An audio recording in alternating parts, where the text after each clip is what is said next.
आऊज़ु बिल्लाहि मिनश शैतानिर रजीम बिस्मिल्लाहिर रहमानिर रहीम।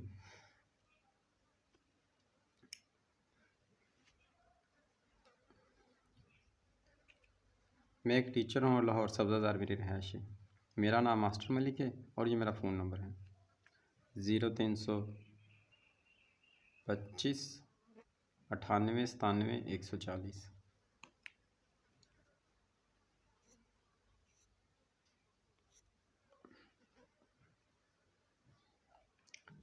और मैं आपको टेंस सिखा रहा हूँ।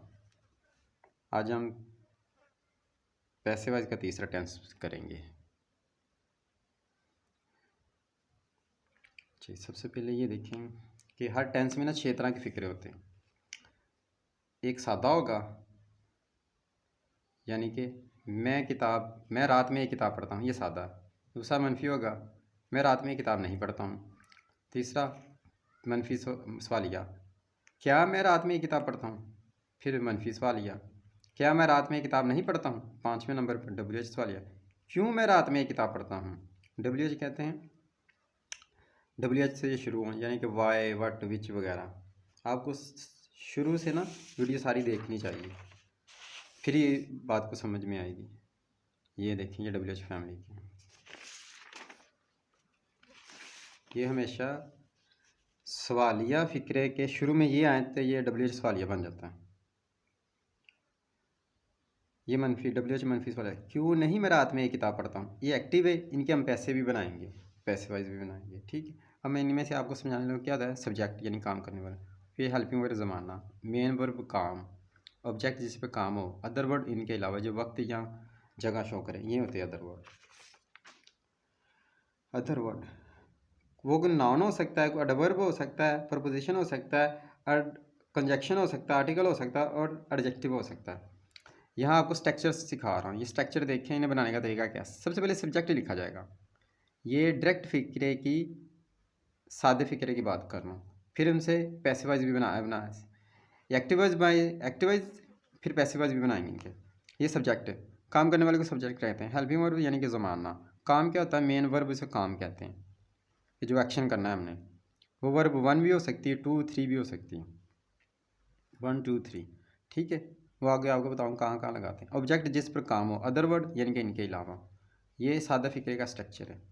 अब इसे मनफी बनाना हो, ये मनफी फ़िक्रा है, इसे मनफी बनाना हो तो मेन वर्ब के बाद नोट लगा देंगे। देखिए, मेन वर्ब के बाद नोट लगा दी।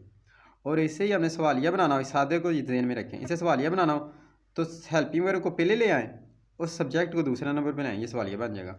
और इससे ही हमने मनफी सवालिया बनाना हो तो इनके आगे नोट लगा दें, ये मनफी सवालिया बन जाएगा। ये WH सवालिया, पहले WH लिखेंगे, फिर हेल्पिंग वर्ब लिखेंगे, फिर सब्जेक्ट, फिर मेन वर्ब, फिर ऑब्जेक्ट, फिर अदर वर्ड। अगर इसे ही हमने WH सवालिया को मनफी WH बनाना हो तो मेन वर्ब के बाद नोट लगा दें, ये बन जाएगा। ये स्ट्रक्चर ये ज़हन में रखें। चलो, अब सबसे पहले हम क्या करेंगे, सब्जेक्ट और ऑब्जेक्ट समझाने लगा। वो क्या होता है, सब्जेक्ट और ऑब्जेक्ट समझाने लगा। उसके बाद मेन वर्ब, फिर हेल्पिंग वर्ब। ये देखें, सब्जेक्ट कहते हैं काम करने वाले को। अगर मैं काम करता हूँ तो आई लिखा जाएगा, हम काम करते हैं तो वही लिखा जाएगा, तुम या आप काम करते हो तो यू लिखा जाएगा, लड़का काम करता है तो ही, लड़की के लिए शी, बेजान चीज़ या जानवर के लिए इट, ज़्यादा लोग हों तो दे। अगर कोई नाम होगा, ये पुरानी किताबों में लिखा जाता है, यानी कि तौरात, ज़बूर, इंजील और कुरान मजीद में, ये वाले लफ्ज़। तो अगर कोई लड़का है या लड़की एक्टिव वो काम कर रहे तो उसका नाम लिखा जाएगा। ये इसकी फुली हालत है, यानी कि ऑब्जेक्ट। एक्टिवाइज में ये हीरो होता है क्योंकि ये काम करता है, और पैसिवाइज में ये हीरो होता है क्योंकि ये काम करता है। ये इस पे काम करता है तो एक्टिवाइज, ये इस पे काम करता है तो पैसिवाइज। अच्छा, ये इसकी हालत है, ये इसकी मजीद मलकीती हालत माई, ये इसकी इजाफी मलकीती हालत, ये खुद की हालत है। अब मैं इसे एक एक बार ऊपर वाली लाइन को पढ़ता हूँ, इसी तरह नीचे भी होंगी। देखिए, मैं खाता हूँ तो आई लिखा जाएगा, अगर मुझे खिलाया जाता है तो मी लिखा जाएगा, अगर मेरा खाना या मेरा घर मेरा भाई है तो माई लिखा जाएगा, उसकी इजाफी हालत में माई लिखा जाएगा, माई लिखा जाएगा। इसकी, ये दोनों ऑनर केस और पॉजेसिव हालत है, ये दोनों।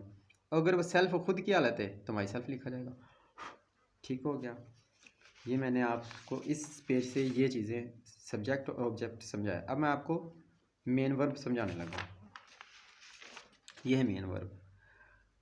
वर्ब की 5 फॉर्म होती हैं।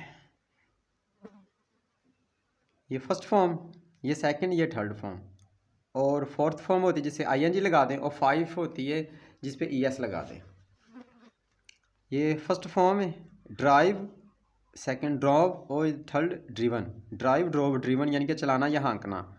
ये कहाँ पे लगती है? ये हाल के फ़िक्रे में लगती है, और मुस्तकबिल के फ़िक्रे में भी यही लगती है। और जारी का फ़िक्रा होगा, चाहे वो जारी प्रेजेंट में हो या पास्ट में हो या फ्यूचर में हो, तो पहली फॉर्म ये बेसिक फॉर्म, इससे बेसिक का मतलब इससे सारी फॉर्में बनती हैं, इसे चेंज करने से सब फॉर्में आगे बनती हैं। तो ये लगेगी इस पर आईएनजी लगा के, चाहे वो प्रेजेंट हो, पास्ट हो या फ्यूचर हो, पहली फॉर्म के साथ ही आईएनजी लगाते हैं। और ये दूसरी फॉर्म 12 टेंस में से सिर्फ पास्ट इंडेफिनिट के सादा फ़िक्रे में दूसरी फॉर्म लगाते हैं, और फिर हेल्प वर्ब नहीं लगाते। और अगर मनफी और सवालिया बनाना हो तो फिर वर्ब 1 लगेगी और साथ हेल्पिंग वर्ब भी लगेगा, यानी कि डिड।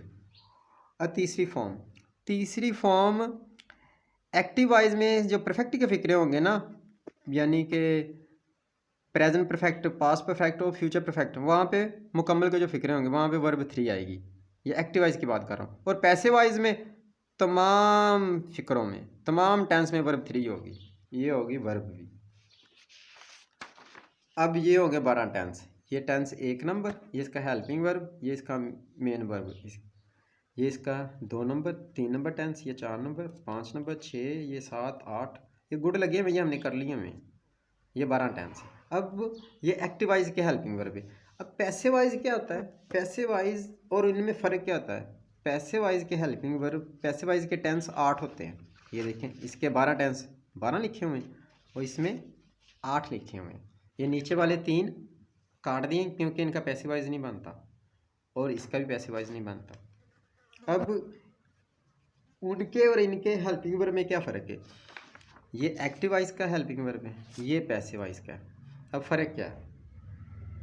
आज हम ये वाला करने लगे। पिछली वीडियो में मैंने ये बता दिया, ये भी हमने कर लिया, ये भी कर लिया। आज इंशाल्लाह हम ये करेंगे, प्रेजेंट परफेक्ट कंटिन्यू। ठीक है, तो इसका हेल्पिंग वर्ब होगा हैज़ बीन या हैव बीन। ठीक है, ही शी इट के लिए has been, I we you they के लिए हैव बीन, और ऑब्जेक्ट से पहले बाय लगेगा। ये बाय ही तो पैसे वाइज बनाता है, इनका तर्जमा होता है बाय यानी कि ज़रिए या तरफ से। ये सादा फ़िक्रा, मनफी सवालिया, WH सवालिया, मनफी WH सवालिया, इन सब पे वर्ब 3 होगी। टोटल जितने भी वर्ब 3 होगी इनमें, ये इसका तर्जमा होगा चुका है, चुकी है, चुके हैं। तो हमने क्या चीज़ नोट करनी है? ऑब्जेक्ट से पहले बाय, ये 2 हेल्पिंग वर्ब। वर्ब की ज़रूरत नहीं याद रखनी क्योंकि सब पे 3 वर्ब है। अब इसके उसमें फ़र्क क्या आता है? ये देखें, ये है एक्टिवाइज का 4 नंबर टेंस जो यहाँ पे कटा हुआ है। जो इसका हेल्पिंग वर्ब होता है ना, ये वाला has been, have been, 4 number tense का एक्टिव का 4 नंबर टेंस हो, जो उसका हेल्पिंग वर्ब होगा हैज़ बीन और हैव बीन, वो पैसिव वाइज का 3 नंबर टेंस होगा, उसका हेल्पिंग वर्ब बन जाएगा। यानी कि इसका हेल्पिंग वर्ब ऊपर चला जाता है। यानी कि यहाँ से आप देख लें, ऐसे कर लें, ये देखें, ये क्या है? 3 नंबर, ये 4 नंबर। ये एक्टिव वाइज का 4 नंबर का हेल्पिंग वर्ब ये होगा हैज़ बीन और हैव बीन। तो पैसिव वाइज में ये 3 नंबर का हो जाएगा क्योंकि 4 नंबर तो कट गया ना, इसका हेल्पिंग वर्ब ये इनसे मिल जाएगा। ठीक हो गया, ये है इसकी हेल्पिंग वर्ब। इसी तरह इसका ऊपर चला जाता है, इसका ऊपर चला जाता है, इसका ऊपर चला जाता है, इसका ऊपर चला जाता है, इसका ऊपर चला जाता है, और इसमें बींग लगा देते हैं। इसका ऊपर चला जाता है और इसके आगे बींग लगा देते हैं, बी लगा देते हैं, आईएनजी से पहले बींग, और इसका डू डज ख़त्म करके इज़ाम आर लगाते हैं। यहाँ डिड ख़त्म करके इसका वाज़वर ऊपर चला जाता है। ठीक है, यहाँ पे शेल है, शेल होगा ना, शेल होगा, तो इसका होगा शेल बी, ये शेल बी ऊपर चला जाएगा, विल बी। ये हेल्पिंग वर्ब भी हो गया। तो चलिए अब हम टेंस करते हैं। चलें, सबसे पहले आप ऐसा करें, औज़ुबिल्लाह पढ़ लें ताकि पढ़ाई के मामले में शैतान हमें तंग ना करे, और बिस्मिल्लाह पढ़ लें ताकि अल्लाह के नाम से शुरू हो, और रब्बी ज़िदनी इल्मा पढ़ लें ताकि अल्लाह ताला हमारे इल्म में इजाफ़ा फरमाए। बिस्मिल्लाहिर्रहमानिर्रहीम। आज हम ये टेंस करेंगे, प्रेजेंट परफेक्ट टेंस इंशाल्लाह आज हम ये करेंगे, ठीक है। बिस्मिल्लाहिर्रहमानिर्रहीम। ये एक्टिव वॉइस, ये इसका हेल्पिंग वर्ब हैज़ हैव, ये इसका मेन वर्ब 3 होगा। ये पैसिव वॉइस होगा, इसका हेल्पिंग वर्ब होगा हैज़ बीन, हैव बीन, और वर्ब 3 होगा। वर्ब दोनों में 3 होगा क्योंकि वो परफेक्ट का 3 है, तो ये पैसिव वॉइस का 3 होगा। इसका जो बाय होगा ना, बाय का तर्जुमा होगा ज़रिए या तरफ से, ठीक है। अब ये सादा जुमला क्या है, अफर्मेटिव टेंस होगा। ये बाअमल जुमला कहते हैं जो खुद अमल करता है, वो डायरेक्ट यानी कि एक्टिव होता है। तो पैसिव वॉइस कहते हैं इससे जो ज़ेरे अमल होता है, ठीक है, जिस पर अमल किया जाए वो पैसिव वॉइस होता है। ये करने वाला होता है, ये उस पर किया जाता है, ठीक है। यहाँ पे ये हीरो होगा, सब्जेक्ट हीरो होगा एक्टिव वॉइस में, और पैसिव वॉइस में ऑब्जेक्ट हीरो हो जाएगा, यानी कि इसका सब्जेक्ट इसका ऑब्जेक्ट बन जाएगा ऑब्जेक्ट की हालत में, और इसका ऑब्जेक्ट इसका सब्जेक्ट बन जाएगा, और वर्ब 3 लगेगी, ऑब्जेक्ट से पहले बाय लगा देंगे, बस इतना सा काम है। चलें बिस्मिल्लाह करते हैं। मैं एक घर ख़रीद चुका हूँ, ये एक्टिव है, ये उसका पैसिव वॉइस। एक घर मेरे ज़रिए या मेरी तरफ से, ये जो आप मैंने निशान लगाया है इसे अच्छी तरह देख लें, इसे मैं 3 बार इस्तेमाल करूँगा, ज़रिए से भी, तरफ से भी, और से, ठीक है। इसका मतलब होगा इसके ज़रिए से। पैसिव वॉइस का मतलब भी होता है ज़रिए से, बाय का मतलब ज़रिए से। ऑब्जेक्ट से पहले बाय आए तो पैसिव वॉइस में होगा, अगर ऑब्जेक्ट से पहले ना आए तो उसका मतलब ये पैसिव वॉइस में नहीं है, उसका फिर तर्जमा होगा तक, यानी कि इसका तर्जमा ये होगा, ये वाला तक, ये वाला, ठीक है। चलें, ये देखिए, ये एक्टिव वॉइस है, मैं एक घर खरीद चुका हूँ। I have bought a house, इसके थर्ड फॉर्म बाय की। और एक घर मेरे ज़रिए ख़रीदा जा चुका है, मेरे ज़रिए, ये जो ज़रिए ये बाय, इसका तर्जुमा है, तो बस इसे ये पैसिव वॉइस बना देता। एक घर मेरे ज़रिए या मुझसे, मेरी तरफ से ख़रीदा जा चुका है, ठीक है। अब इसका जो सब्जेक्ट होगा आई, ये इसका ऑब्जेक्ट बन जाएगा, ये हो गया ऑब्जेक्ट, आई से मी हो गया। और जो इसका ऑब्जेक्ट होगा ए हाउस, ए हाउस जो इसका सब्जेक्ट बन जाएगा, इसका सब्जेक्ट इसका ऑब्जेक्ट बन जाता है, और इसका ऑब्जेक्ट इसका सब्जेक्ट बन जाता है, बस इतना काम है। इसे कहते हैं पैसिव वॉइस। ये देखिए,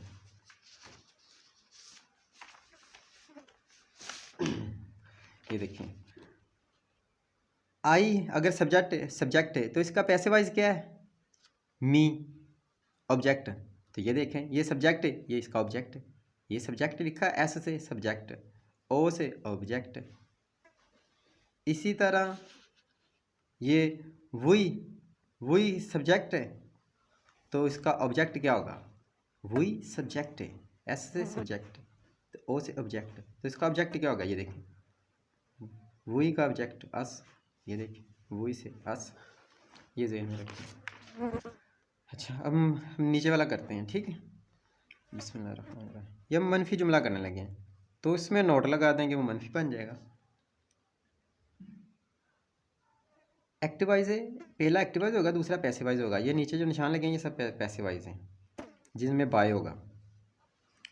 हम उसे नहीं मार चुके हैं, we have not beating him, हम उसे नहीं मार चुके हैं। अब ये पैसिव वॉइस है, वो हमसे या हमारी तरफ से या हमारे ज़रिए, इसे देखना हो लाजमी तो इन्हें तीनों को देखना है, मैं इन तीनों में से कुछ भी तर्जमा कर सकता हूँ।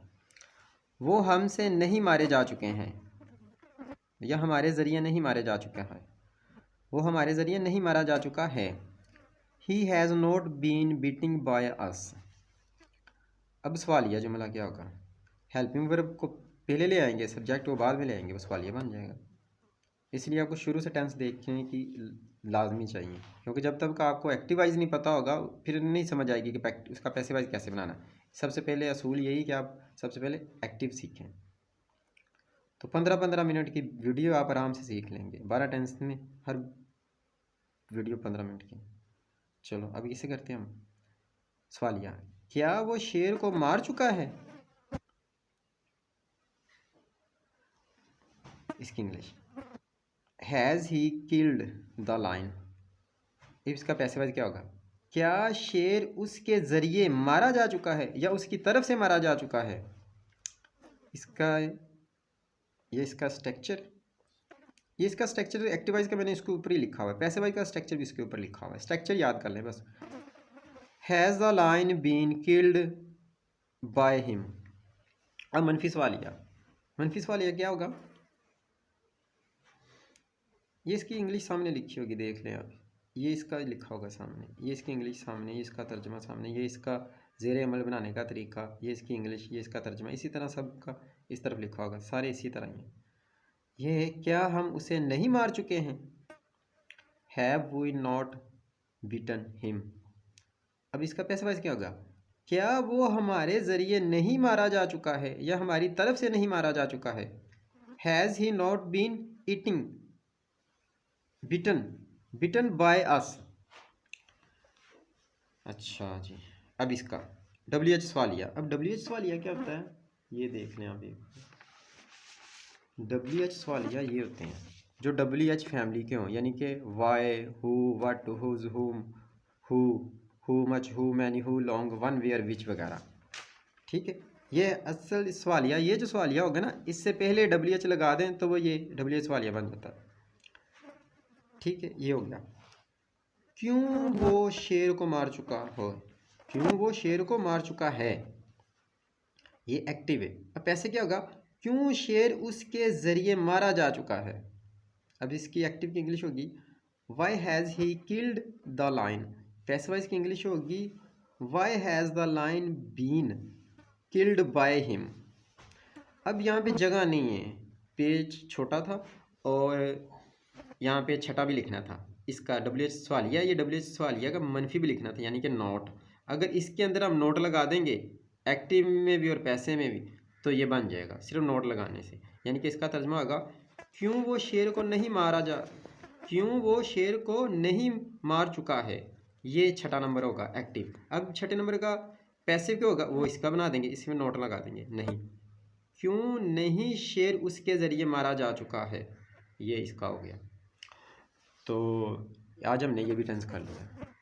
ठीक है, तकरीबन 15-15 मिनट की या 20 मिनट की एक वीडियो बनेगी, तो आप आसानी से अच्छी तरह एक टेंस सीख सकते हैं।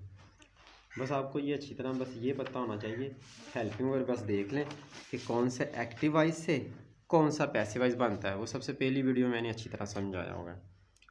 तो अब ऐसा करें कि ये मैं करता हूँ सवाब की नीयत से, ताकि लोग पढ़ें। वैसे तो मैंने काफ़ी स्कूलों में पढ़ाया है, तो अल्लाह का शुक्र है मैंने कभी किसी ना स्टूडेंट से फ़ीस नहीं ली और ना किसी स्कूल वालों से कभी तनख्वाह ली है। मैं ये पढ़ाता हूँ फ़ीस बिल्लाह। तो अगर आप भी सवाब में मेरे साथ शामिल होना चाहते हैं तो आपको चाहिए कि इस वीडियो को जो ना आगे शेयर करें, ताकि ज़्यादा से ज़्यादा लोग देखें, वो ज़्यादा से ज़्यादा इल्म सीखें और मुल्क तरक्की करें। क्योंकि तरक्की सिर्फ वही कर सकते हैं जो पढ़े लिखे हैं, जो पढ़े लिखे नहीं वो तरक्की नहीं कर सकते। तरक्की तो यही होगी ना, कोई पढ़ लिखे कोई वकील, डॉक्टर, इंजीनियर, प्रोफेसर, साइंसदान बन जाए, तो वो सारी किताबें तो इंग्लिश में हैं। तो इंग्लिश सीखने के लिए तो ये लाजमी, इसके बगैर तो इंग्लिश सीख नहीं सकते। तो मैं टोटल आपको 25 टेंस सिखाऊंगा। 12 आम टेंस होंगे, 8 एक्टिवाइज हो जाएंगे, बीच में 20 हो गए और 5 direct and direct, total 25 tense होंगे। तो इंशाल्लाह ताला आप इसे सवाब की नीयत से आगे शेयर करें। वो आपके जितने भी रिलेटिव हैं या आपके ग्रुप वगैरह हैं या आपके मोहल्लेदार हैं, अजीज़ हैं, रिश्तेदार हैं, मोहल्लेदार हैं, दोस्त हैं, उन्हें भी बताएं ताकि वो भी अच्छी तरह सीखें। क्योंकि स्कूलों में मैंने अक्सर देखा हुआ है कि लोगों ने मैट्रिक कर लिया, FA कर लिया होगा, मैंने खुद एफ़ए किया हुआ है, मगर जब मैंने स्कूल में एफ़ए किया हुआ है तो वो ऐसे ही एफ़ए किया है कि वो जो सारा साल हम रटते रहते ना, वो ही पेपरों में आगे हमने कर लिया। जब स्कूल छोड़ देते तो हमें नहीं पता चलता कि हमने इंग्लिश को पढ़ना कैसे है। जब हम दफ्तर में जाएंगे या अखबार पढ़ेंगे या कुछ भी चीज़ें पढ़ेंगे तो फिर हमें इंग्लिश नहीं आती, क्योंकि स्कूलों में अक्सर स्कूलों में ना रूल नहीं सिखाए जाते। ये पाकिस्तान का ये एक बहुत बड़ा आलमिया है। कुछ ही टीचर हैं, सिर्फ चंद टीचर हैं जो अच्छी तरह इंग्लिश पढ़ाते हैं, बाकी टीचर बेकार हैं। अक्सरियत टीचर को पढ़ाना ही नहीं आता, अच्छे तरीके से नहीं पढ़ाते। खुद हो सकता उन्हें आता हो, मगर वो अच्छे तरीके से पढ़ा नहीं सकते या उन्हें पढ़ाना नहीं आता। चंद टीचर हैं जो बहुत अच्छे तरीके से पढ़ाते हैं। तो मैंने इसलिए सोचा कि मैं वीडियो बना के अपलोड करूं ताकि सारे जो इस अच्छे तरीके से पढ़ सकें। मेरी नज़र में ये बहुत आसान और अच्छा तरीका है। तो आप मुझे कमेंट करके बताएं कि ये तरीका अच्छा है कि नहीं अच्छा। अगर अच्छा हो तो इसे शेयर करें, तो सवाब के काम में मेरा साथ दें। ये ज़रूरी नहीं कि कुरान हदीस पे सवाब होता है। ये जो दूसरा इल्म है, मैट्रिक या फिर बीए वगैरह, अगर आप इसे भी पढ़ाएंगे तो इस पर भी सवाब होगा, मगर कम होगा। कुरान हदीस पे ज़्यादा होता है। तो आप इस काम में मेरा साथ दें और मुझे दुआ में याद रखें। मास्टर मलिक को इजाज़त दें। ओके, अल्लाह हाफिज़। वो जो अगर आपने इसी के मसले में इसी टेंस के बारे में जो चीज़ मैंने पढ़ाई होगी उसके बारे में कुछ पूछना हो तो ये मेरा फ़ोन नंबर है, इस पर आप पूछ सकते हैं। कुछ दिन के बाद ऑन करूँगा, तो सिर्फ उसी के मसले में पूछना है जो मैंने पढ़ाया होगा, जो नहीं पढ़ाया होगा उसमें नहीं पूछना। ओके, अल्लाह हाफिज़।